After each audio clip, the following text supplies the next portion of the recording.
Welcome back down to Ed's Bench. Today we're going to go through our first kit build together, our twin build, the Armour I had been talking about in the previous video. And I'm going to let Ed introduce what we're going to be doing because he knows a lot more about the topic than I do.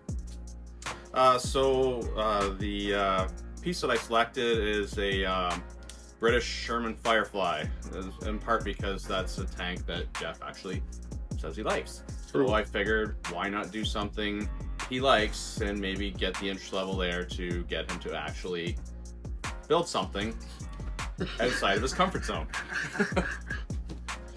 So the kit that I selected actually is a company I've not yet dealt with. It was actually it's the first time I've dealt with this company. It's a RFM Ryefield Models kit, and I'd have to say it's a very impressive kit, and we're going to go through the kit and as a precursor to the actual building and showcasing the finished products.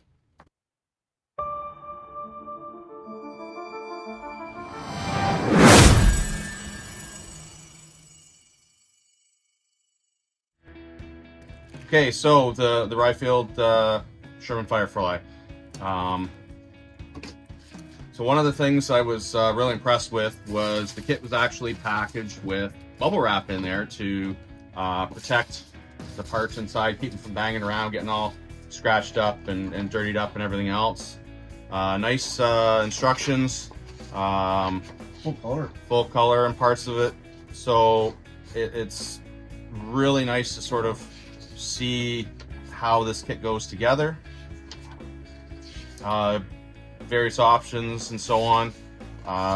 Kit contains photo etched, and one of the things that Jeff is most nervous about, but one of the things I like the most on doing Armour kits is actually the separate track links. It's gonna take days. But the one thing that's nice is they actually do have a jig for doing sections of about 5 tracks at a time. So it should probably build up easier than some of the other separate track link sits that I've done for other Sherman type chassis.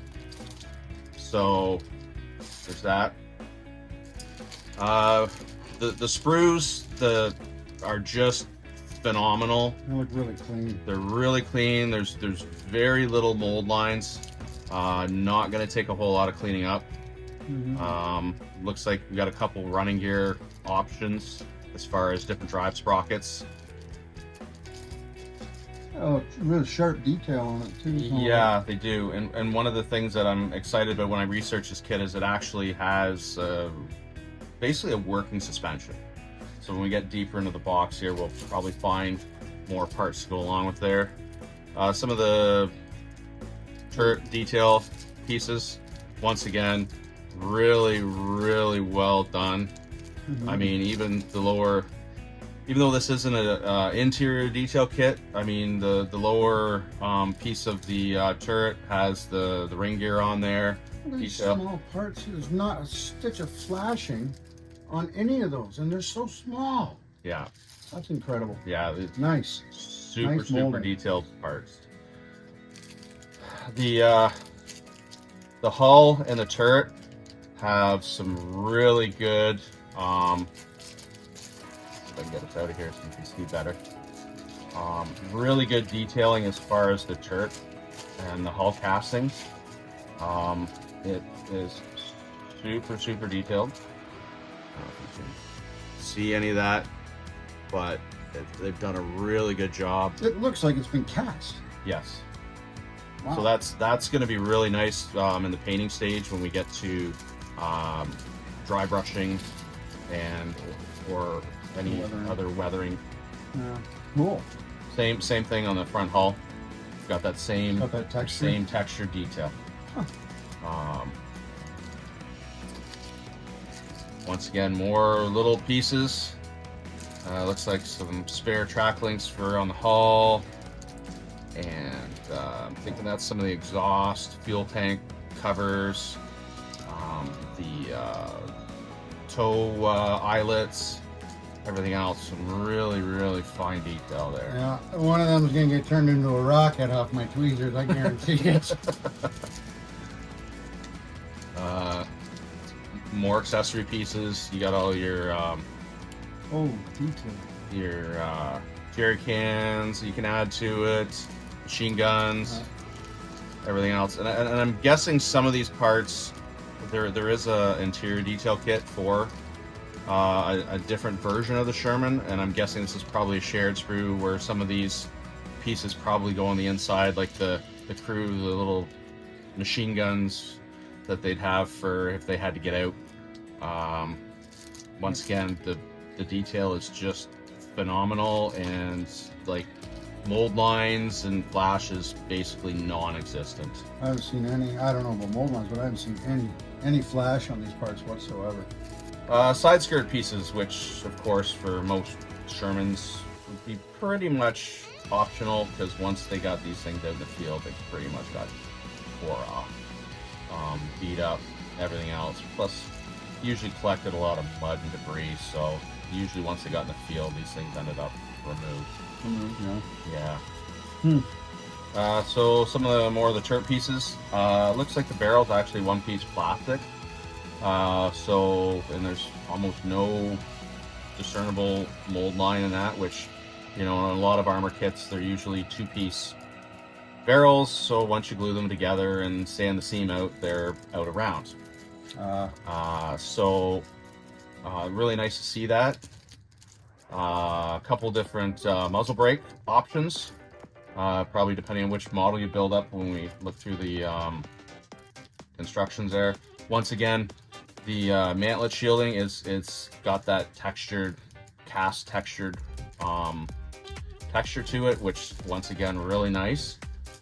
But on sort of a side note here, with speaking of the barrel, I actually opted for us to do something a little different, or just to add to it, is we'd actually ordered in a aftermarket metal aluminum barrel with a brass gun brake and some brass shells, just to add some extra little details to the tank, and sort of does away with having to worry about any mold lines or the barrel being out around.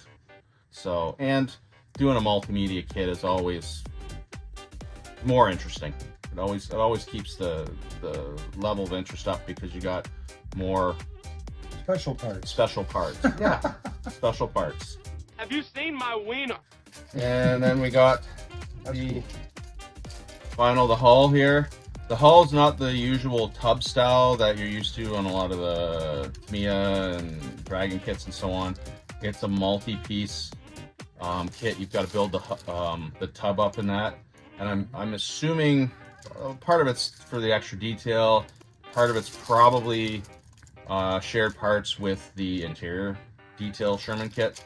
So building up the interior detail is probably a lot easier if you don't have the tub as one solid piece. They make the same kit, but with a full interior as well, right? They do make a Sherman kit with a full interior. It's just not the Firefly version. Oh, it isn't. Oh, okay. I had contemplated for myself actually buying both kits and actually kit pashing the two of them together.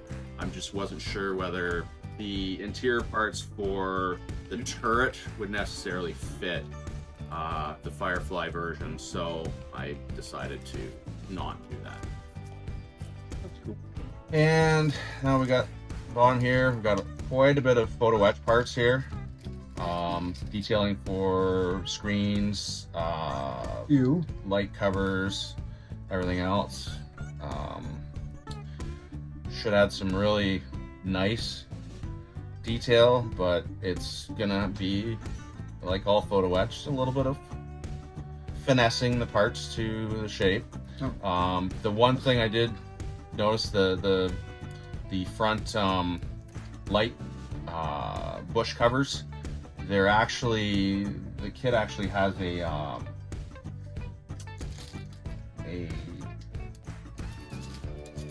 what'd you call it, a bending die that you bend the parts around to get the proper shape. This one does? Yes, it does. Oh. Somewhere amongst the parts, Okay. there's a little piece that you bend these specific photo etch pieces around Oh. to get what you want. Oh, I was hoping there'd be something like that, because not only have I never done Armour, I've actually never used PE. Oh, I've wow. never ever bent a single piece of photo etch. So this is, you're really It's going to be super duper fun. You're going to be really challenging yourself on this one. So here, I don't know if you can see this. Well, there's the decals. Decaling options for 3 different versions of this tank. And we've also got some tiny little springs here. This is for part of the suspension, the actual working suspension. Oh, this just keeps getting better and better. There's tiny little springs that go in there for the road wheels and that, for the suspension. What's become fairly commonplace in tanks, we got the string type for making the tow cable. So in the kit there will be pieces to glue on the ends with the eyelet pieces for the tow cable. We've got some little poly caps for probably the drive and the idler wheel. And then we've got some clear parts for some of the lenses and for the periscopes. So Cool. all in all, this is a fantastic kit, especially for the price. I'm hoping that it builds even half as nice as it looks. We're going to have some really nice tanks to show you when this is all done. I have no idea what to say other than blah. It's a lot of new here for me. I'm happy about it. I mean, like I do say it, don't forget to challenge yourself. This is 3 or 4 in 1, mind you. But this is going to be a lot of fun. You see the smile on my face. This is going to be a lot of fun. It's just going to be a learning experience. Well, thanks for stopping by, and don't forget to challenge yourself. Awesome, I love it. Take care, everybody. Thanks for stopping by. Oh, this is going to be too much fun.